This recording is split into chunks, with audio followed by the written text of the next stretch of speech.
We're going to get started. Tonight, just wanted to talk with you guys about, we try to pick a topic each month, a little bit different, diving in a little bit deeper on things. This time it's more about land investing, about the marketing for your buyers and sellers. What do you need to do to maximize your marketing efforts towards them? And let me just share my screen here. We can get started. And if anybody has a question, just as we go, feel free to just chime in. Again, my name is Mike Mckenzie. Every second Monday of every month, 7 o'clock, we talk about land. So glad to have you here. If you want any information about me, you can go to startinvestingwithmike.com. Talks a little bit more about me.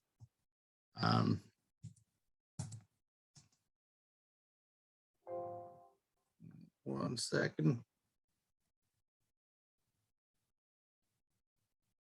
That down a minute.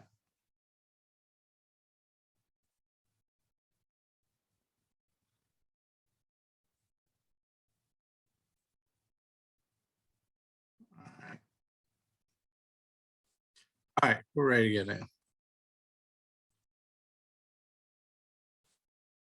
All right, let's first talk about marketing for sellers. That's obviously we have to have a property before we can sell one. So let's talk about marketing for property sellers. We've talked in the past about and gotten a little deeper into, a letter mailing, texting, emailing type campaign. The cool thing is, at least where I get my list at proleadzone.com. I get 2,000 skip trace names for a particular county. In that, it comes with obviously the owner information and their mailing address. That way I can do a letter campaign if I want to. Also includes usually 2 or more cell phone numbers for that particular person. I've had up to 3 or 4. So I can do a texting campaign if I want to. It also has what's called emails that have been verified. The company has tried to verify these emails. So I have emails for these folks too. And the cool thing about that is that list, I can touch that particular prospective seller 3 different times based on that one list. I can send them a letter, I can text them, and I can email them. So that's kind of a good, cool little unique thing that you can do. In land, I've found, and I've done about any kind of real estate you can think about. Usually in land, I've found that you don't have to have as many touches as you do in houses. So a lot of times one touch you get a lot, but obviously anytime that you get additional touches on somebody, you increase your likelihood of getting a response. I also put Zillow and Realtor.com in there. And what do I mean by that? Some people starting off have a very, very, very thin budget. Maybe you can't afford a letter campaign, which is probably going to run you somewhere between $700-800 for 1,000 letters. One other thing, and I don't have it in here, you can also do postcards. But if you're on a very tight budget and you need to start somewhere without doing a marketing piece where you're putting out money, you can go to either one of these sites, especially Realtor.com. I like, and I'll put in whatever county, my parameters, land, if there's any other parameters. And let's say it brings up 50 listings. I like to go to that last page because what I've got them in is in the order of newest to oldest. So I can go to that last page and work myself back. Anything that's over 6 months listed on Zillow or Realtor is an opportunity to reach out to them and say, hey, look, I'm an investor, I'm looking to buy land. So your property's been listed for a significant amount of time. Why hasn't it sold? A lot of times it's that they may not have it for sale anymore. The realtor just hadn't taken it down. Sometimes it's an unrealistic price, but it kind of puts them, right there on the carpet about explaining, why hadn't the property sold? So I like those types of ways. If you need an economical way to at least get in the business and get started, that's an easy way to do that. Again, you're just asking them the questions if they want to sell their property and about their property and that sort of thing, and explaining who you are. FSBO, that's for sale by owners. same thing. You can look at those, any older listings or listings been there for a while, check those out.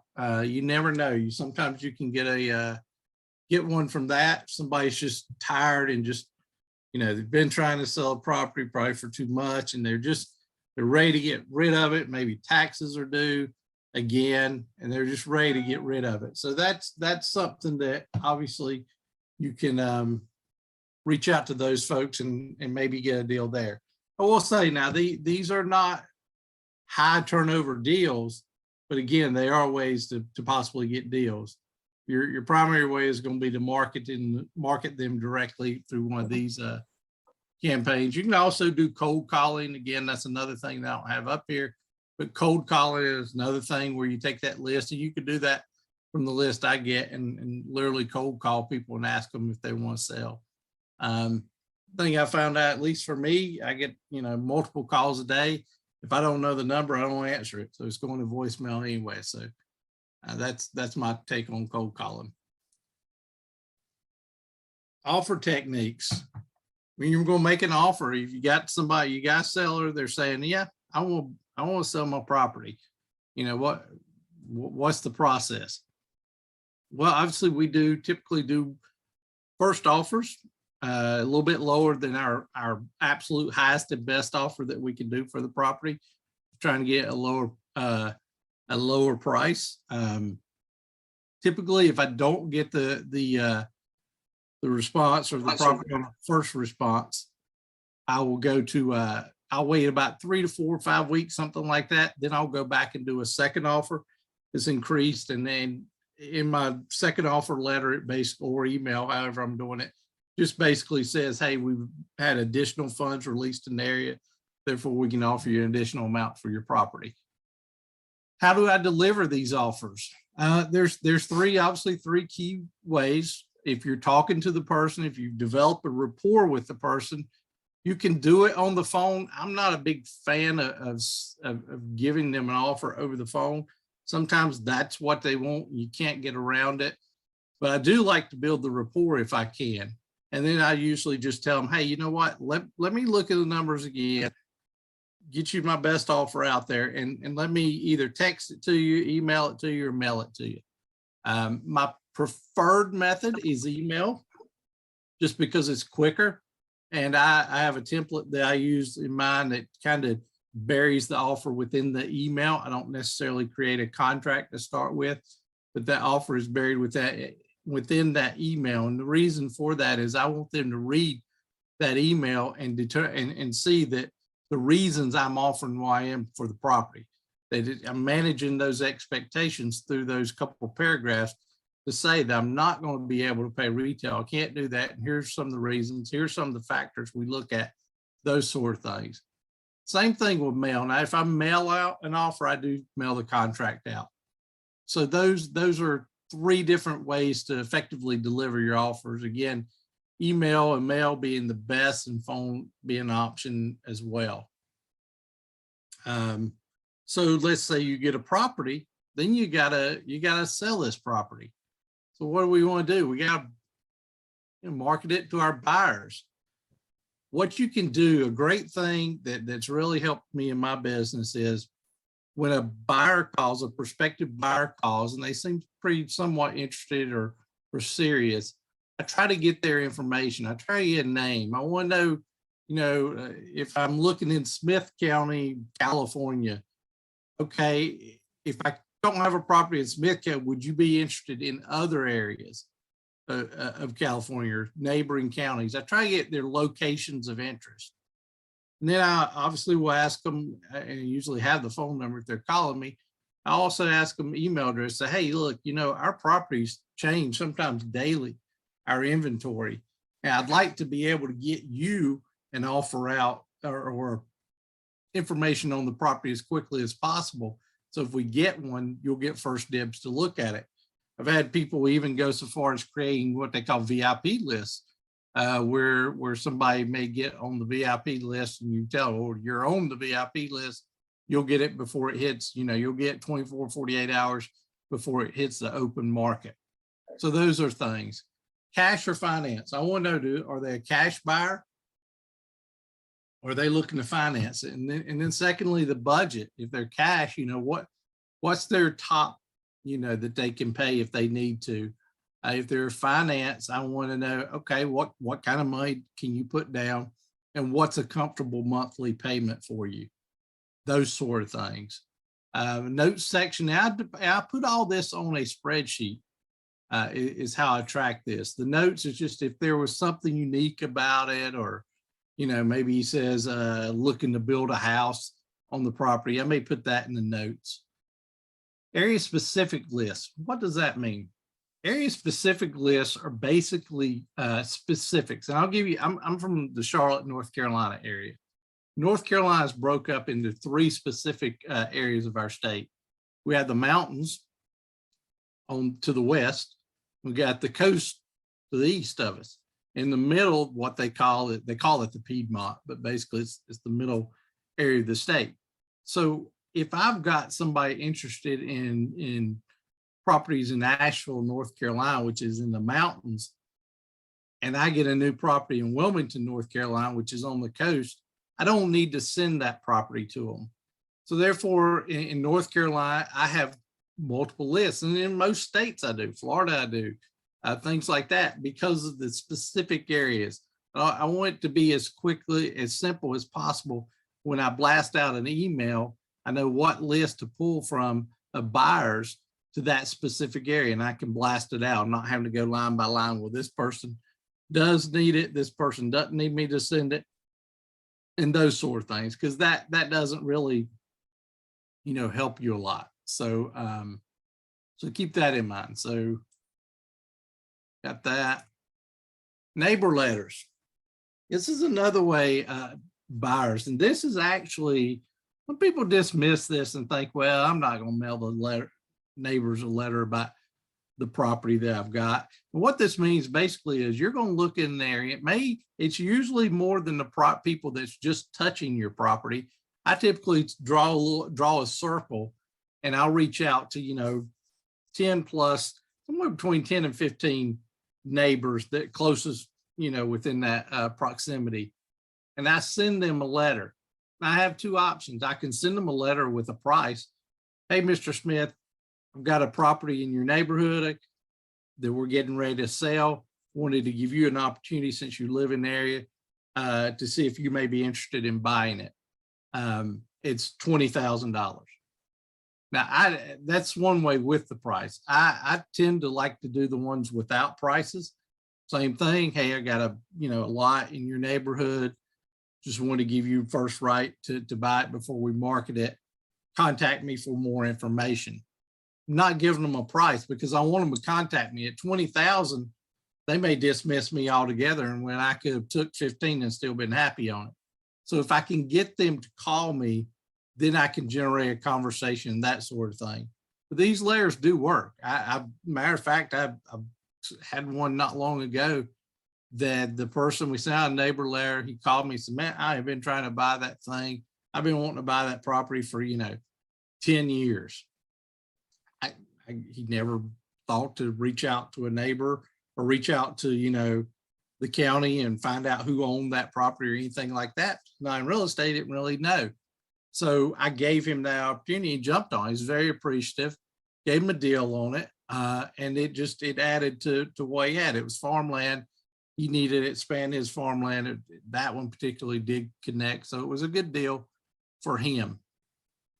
Another place to market is Facebook Marketplace. We sell a lot of properties on the marketplace. And the key thing to remember, if you're new in this, create your ad copy, your words for your ad. I create mine on just a Word document, because I copy and paste it for every ad. If I'm on Zillow, Craigslist, whatever platform I'm on, it goes to the same thing. The Facebook Marketplace is a good place to get out there, and you'll get, you do get some tire kickers and things like that, but you've got to get through those. Also join Facebook investor groups within the particular area. Those are good. The cool thing about the marketplace is when you go through, you put the pictures, you put your ad copy, that sort of thing. And at the very end, right before you you broadcast it out or make it live, it gives you an opportunity to list it in however many multiple groups that you may be a part of. On average, when I list on Marketplace, I'm also listing somewhere between 12 and 15 additional locations, depending on what area of the country I'm working, just because I've joined those groups. And what happens is then I hit, broadcast it out.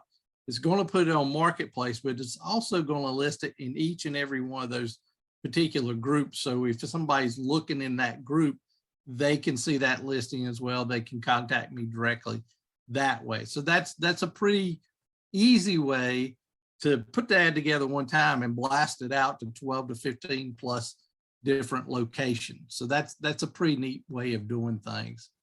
Zillow is another one. It's a good place to market for buyers with your properties. Put them out there. I will tell you that what I do is I don't put my entire ad out on Zillow initially. Zillow gets a little quirky about approving ads and things like that. So what I typically do, I go through, put the address, all that stuff, my information, and then I will put only 1 or 2 pictures. And typically I have 12 to 15 pictures for my properties. But I only put 1 or 2 generic pictures of the property there. And I just put maybe great building lot for sale, contact me today. That's all. I don't put the regular ad copy that I put in Facebook Marketplace or the other groups or anything like that. What I want to happen is I want to submit that to to Zillow. And I want them to either, a lot of times they'll call you, and typically they'll call you immediately, and it's automated, and they'll want to know the zip code of where the property is that you're selling. And you should have that very handy because you need to immediately put it in there.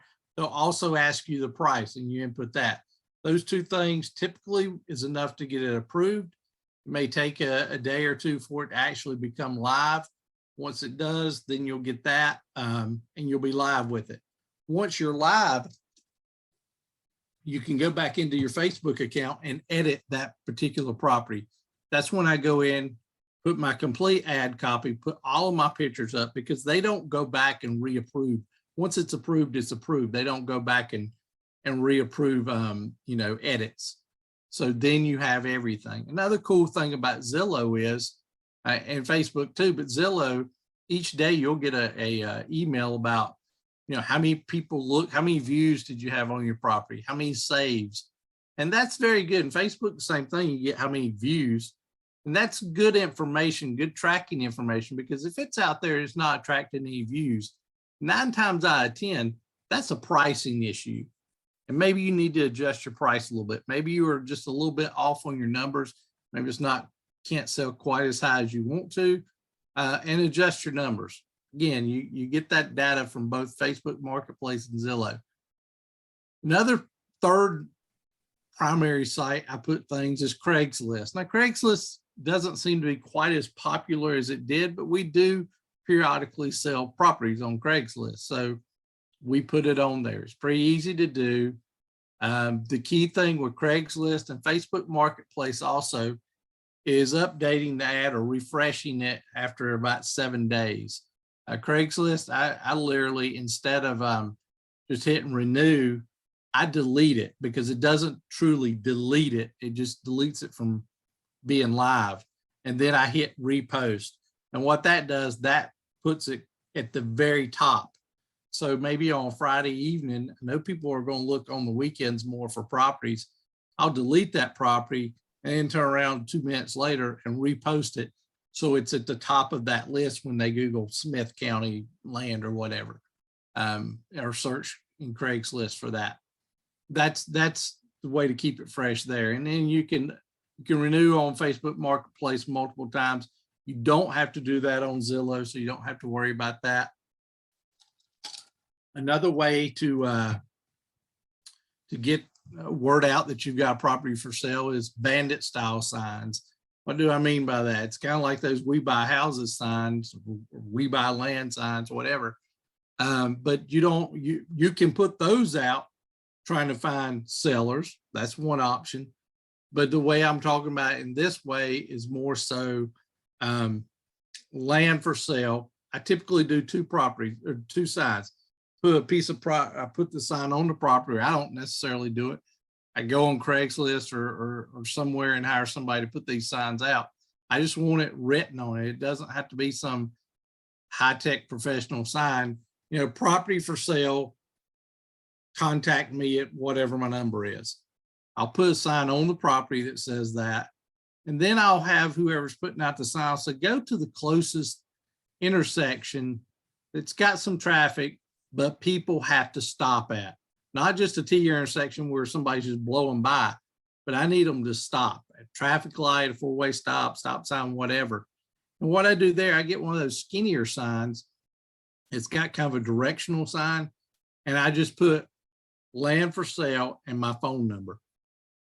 Now, it may be that you need to take 2 turns before you find my property. I'm not necessarily worried about you immediately finding it. What I want you to do is take my number. If you ride down that road and you don't see it immediately, then you call me and say, hey, I saw this sign, was looking for the property, couldn't find it. Oh, great. Yeah, it's actually on such and such road. What's your email address? And I can send you additional information on the property, you know, tells a lot more about it. And by the way, what are you looking for? Are you looking in this area? What are you looking for? Are you a cash buyer? Are you looking for owner finance? I'm building those questions for my buyers list. You know, that's what I'm doing. What's your name? That sort of thing. So I'm building that because he's called my sign. So I'm getting a buyer captured also. Plus he was going to go and look at my property. So again, neighbor layers are really good. Facebook Marketplace is a good place to advertise. Zillow and Craigslist and the bandit style signs are also something to think about. Handling buyer inquiries. So buyers are going to, you know, reach out to you in several different ways. One of those being by phone. If they call you and they leave a voicemail or you don't get to it immediately, try to respond in a timely manner. Also have a very good professional sounding voicemail made up. You don't want, hey, this is Joe, and there's a screaming kid in the background or music playing in the background. You need to have a nice one. To be blatantly honest, my wife does all of my voicemails because she sounds a lot better than I do on the phone. So I give her the script. She records any voicemails that I have. So that's something to think about. You may want to, you know, if you're not comfortable or don't speak well on voicemail, recording voicemail, have somebody do it for you. Just write them out a script. Doesn't have to be anything super technical. Text is another thing. Maybe like Zillow and Craigslist, putting your phone number out there. So you may also get a text. Respond to them in somewhat of a reasonable time. You know, the only drawback to text that I don't like is that, you know, if I have multiple properties for sale and you text me and say, I'm interested in your property you have for sale. That's great. I got 25 properties. We got to, you know, narrow this down a little bit. Might have a particular inventory marketing system that they can give me and tell me exactly what property they're talking about. But just respond back, you know, as quickly as you can. Email, if they email you about the property, definitely respond back as quickly as you can. And, you know, Facebook Messenger, what you get most time is this property still available. You get that same because it's a one button hit that you can do on Facebook Marketplace to send to a seller. Sometimes they just do that. They're not really interested. But I never respond with just a yes. Yeah, it's available. Okay, it is available, but I try to take it a little bit further. What I typically say is yes, the property, yes, it's available. What specific questions can I answer for you about the property? I'm trying to engage them, trying to pull them out to do a conversation. Now, it doesn't necessarily mean that it's always going to happen, that they're going to engage you in some deep, you know, intellectual messenger conversation.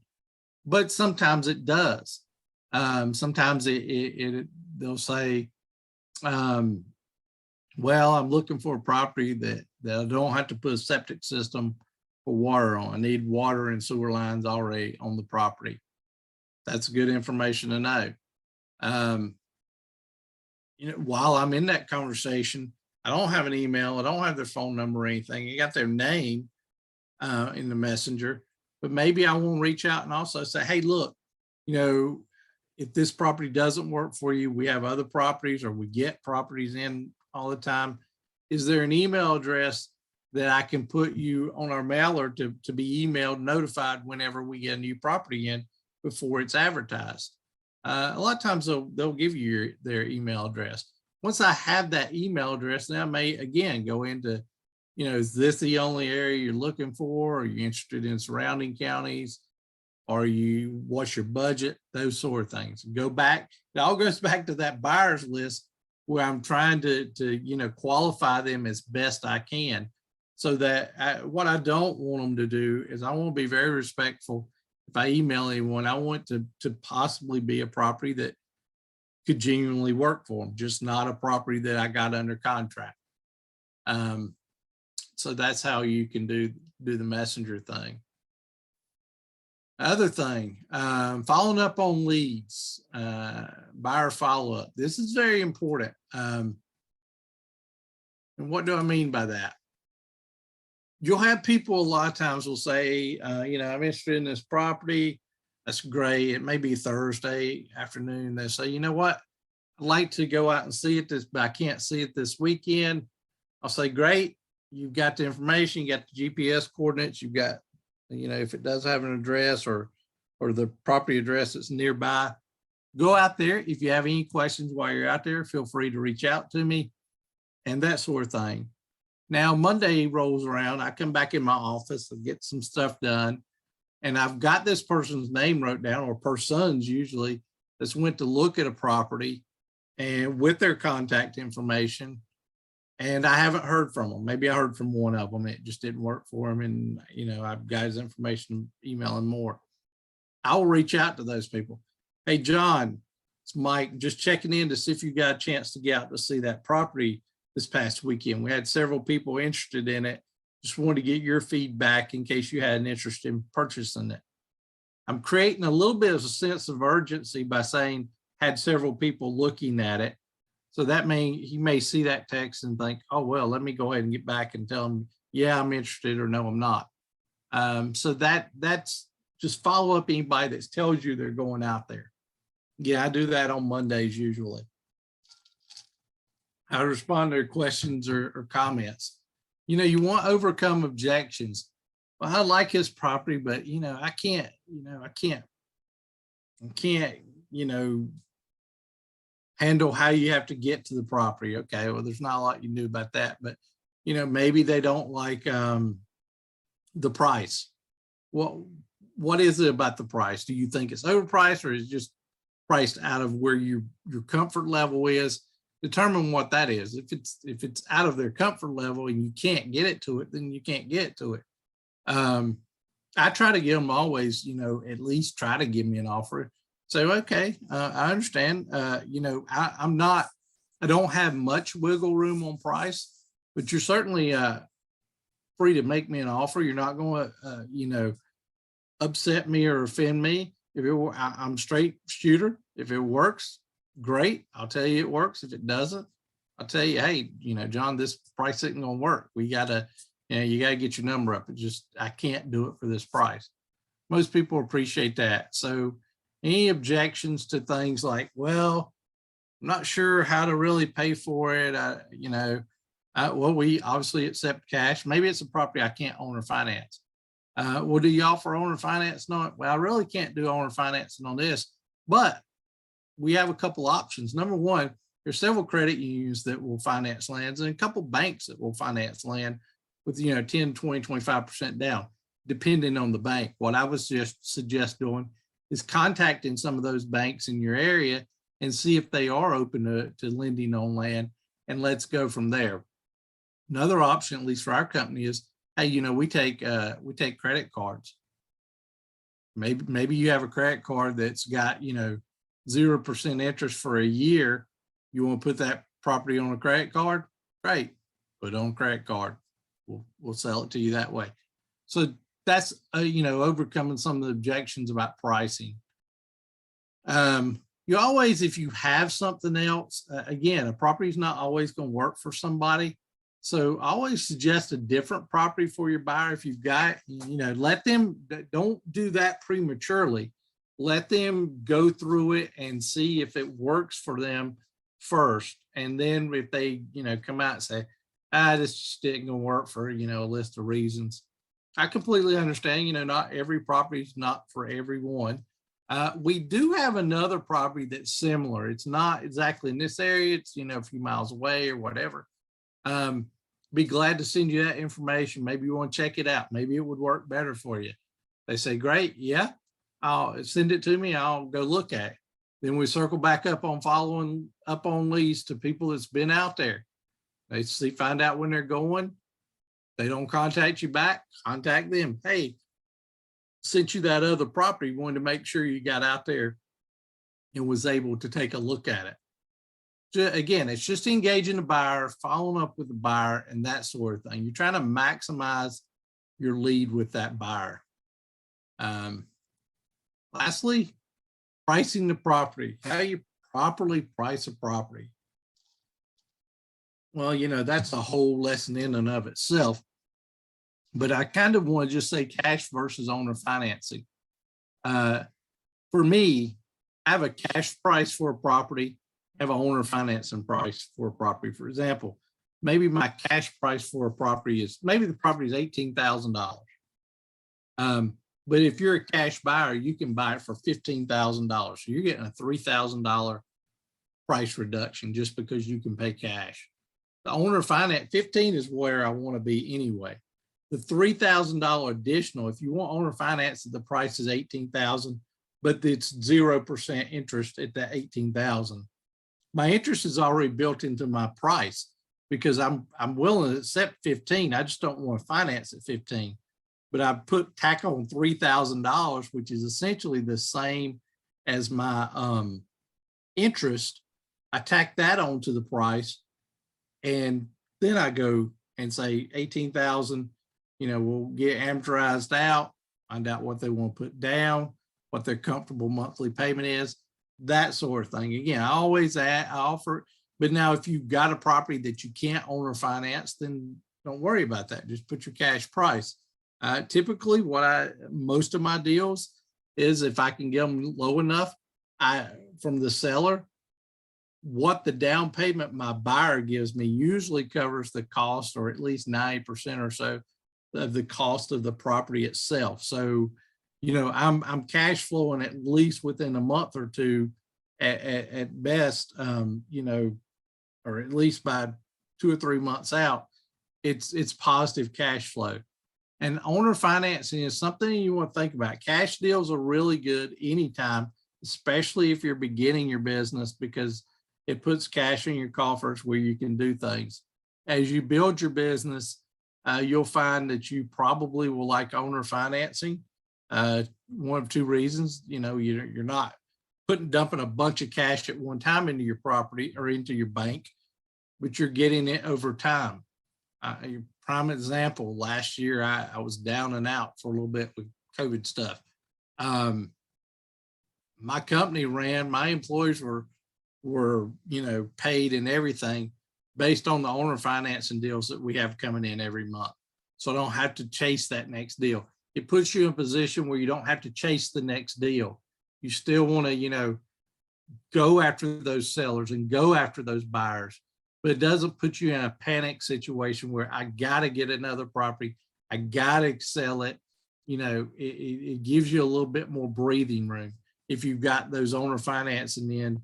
And, cash ones now we kind of count as bonuses if we can run the number on or run the company on owner financing deals. So that's something to think about. That was a quick lesson, again, just on buyer follow-up and seller follow-up. I didn't really want to get real deep into it. Again, I think last time we did texting and how to do do an SMS texting campaign through batch leads and that sort of thing. But I wanted to kind of go back and go over some of your buyer and seller follow-up. In the coming months, I know that we're going to dive deeper into, you know, how you market that property as far as creating the ad, what due diligence you need, what photographs work best. Those sort of things are probably going to come up on the next month or so calls. It's a deeper dive. We're going back in and taking a deeper dive. Again, my name's Mike. If anybody has any questions, let me know. Just definitely interrupt or put it in the chat or whatever. If you want to get hold of me, startinvestingwithmike.com is the best way. The calendar down there. If you've got business and you want me to look at and see where you are, set up a time to talk to me. Again, this is Land Group, second Monday of each month at 7 p.m. Would love to have you on it. I appreciate you all that come on the call and are here each week, and I hope, or each month. Hope you guys get something out of it each time. Is there anybody have any questions right off? How about a survey? That's a really good question, and that comes up. I appreciate you asking that question. So here's how I handle surveys, because I do get that from a prospective buyer. Was there a survey on property? No, we don't have a survey on the property. What we do have, and our due diligence does this, is we have the corners of the property. If it's 4 corners, 8 corners, whatever, we have each corner of the property GPS coordinated. So effectively, you could go out there with your phone and walk every corner. And then I take it a little bit further. I say we do have that. That gives you a good idea if you're interested in that. But also, we give you an opportunity to have a survey done prior to closing. We'll give you the due diligence period. If something comes up in the survey that's not right, then we'll let you out of it. I'm not some big hard stickler on that. So what I don't want to do is get into paying for surveys myself, because that can get expensive. I had a student the other week that didn't ask my opinion on it. He ended up and paid for a survey. Fast forward to when they're supposed to close, the buyer backs out. He's stuck holding an $800 survey. So that's why I say don't get caught up into financing those surveys yourself. How do you do comps to no price? That is a great lesson that we can do. I generally just literally find out the address of the property or somewhere close, and I go with that, and I look at similar properties. If you're looking at 5 acres, if your property's 5 acres, look at general properties that are the same, 5 acres, 3 acres, something like that. Don't look at a half acre and compare it to a 5 acre property and do the math, because a half acre is going to be more per acre than a 5 acre property usually. Also, when you jump in neighborhoods, if you're in a specific neighborhood, be careful about jumping neighborhoods. Make sure that the homes are the same in that area, because a prime example, where I live, homes go for a certain price in my neighborhood. I can go right down the road and it's a different price point. And if you were trying to comp a lot in either one, it could throw your numbers off. Easements is another good question. Are they usually in writing? The legal ones are, yes. And that would come up in title search if there is an easement or not. If I do have a property that's quote unquote landlocked, and no property can really be truly landlocked. There's ways to get into the property, but I look for those easements. I've worked with where I've created easements. I've gotten with the property that I need to go through and say, hey, look, can we cut something on the corner of your property? Those sort of things. But yeah, that comes up and can be an issue if it needs to come up, and you've got, let's say you got a buyer and he says, hey, as long as the neighbor, we can create an easement in writing and have it recorded with the deed, I'm happy. And the neighbor is happy with doing that. That at your closing, just have your attorney or to also draw up that easement to go with that deed. And that way everything's in writing, everyone's protected, the person buying the property, the neighbor, that sort of thing, just specifically where they can come across that property and get into their own property. So I typically handle it at closing if it comes up, and go from there. Other questions? There's been some really good questions. I appreciate, again, you guys on this. You talk about how to do comps. watch. I try to post a day or two out what I'm going to be talking about in my land session. So that's one that I know is on the books to come up. So look and definitely tune in on the one we do comps on, because that, even when teaching students, probably a majority of my time is spent doing comps, because there's so many variations. It's not black and white. You can't just write it in a book and that's the way it is. So yeah, typically a lot of time I do hands-on things. So that's something. In owner financing, what interest do you charge? I used to charge an interest and it was 10% or more. But if you remember, like the $15,000 property, it's 15,000 cash, but 18,000 owner finance. My interest is that $3,000 difference. So why I don't like to charge an interest rate is because at the end of each year, your accountant or someone's going to have to send them a particular tax document showing how much they paid in interest that year on that owner finance. My accountant didn't like doing them. It was a hassle to get together. So we just went to the flat pricing of, here's a cash price for it, here's owner finance. At the 18,000, you know, if they're paying $300 a month and they've made 3 payments, they know right off they owe $17,100 more dollars because they've made $900 worth of payments. It's easier math for them to figure out what they owe also. Hope that makes sense. Again, I've done it both ways, and I couldn't tell you the last time I've done one with the interest rate. But if you do decide to do interest rate, you can do 10% and usually get by with it, because not everybody lends on land. You may be the best bank around. So think about that. Other questions? If not, I really appreciate your attention and being on the call. I look forward to seeing you guys on the next call. What's this? Why do you prefer land? I'll tell you why I prefer land. It don't drive me insane as much as houses and other types of real estate. I can do it remotely. Think about, like, say a house, for example. You know, I can look at a nice picture of that floor, but until I walk on it, it may be spongy. All the joists are about to cave in, but a picture doesn't show me that. Land, you know, I don't care. Land, if you go see it at 12 noon or 12 midnight, you know, go see it wherever you want to. Another thing, I don't have to worry about you stealing any copper or getting you in the property. There's no lock box to get on the land. The worst thing you're going to do is take a wheelbarrow out there and steal some of my dirt. I got plenty of it. So it makes it a lot easier to do it remotely. Again, I just recently finished a construction project on one of our short-term rental properties at the beach, and it reminded me so much why I don't like to do all that mess. Because I was down there back and forth and dealing with contractors. I don't like dealing with that anymore. I'm too old for that. The land is easier to do, and I can do it remotely anywhere in the world. That's the reason I like the land thing. Other questions? If not, thank you again. Look forward to seeing you guys on the next call. And I hope you have a great rest of your evening and the rest of the week. And again, start investing with Mike.com if you want to get a hold of me directly. Thank you guys. Have a good evening.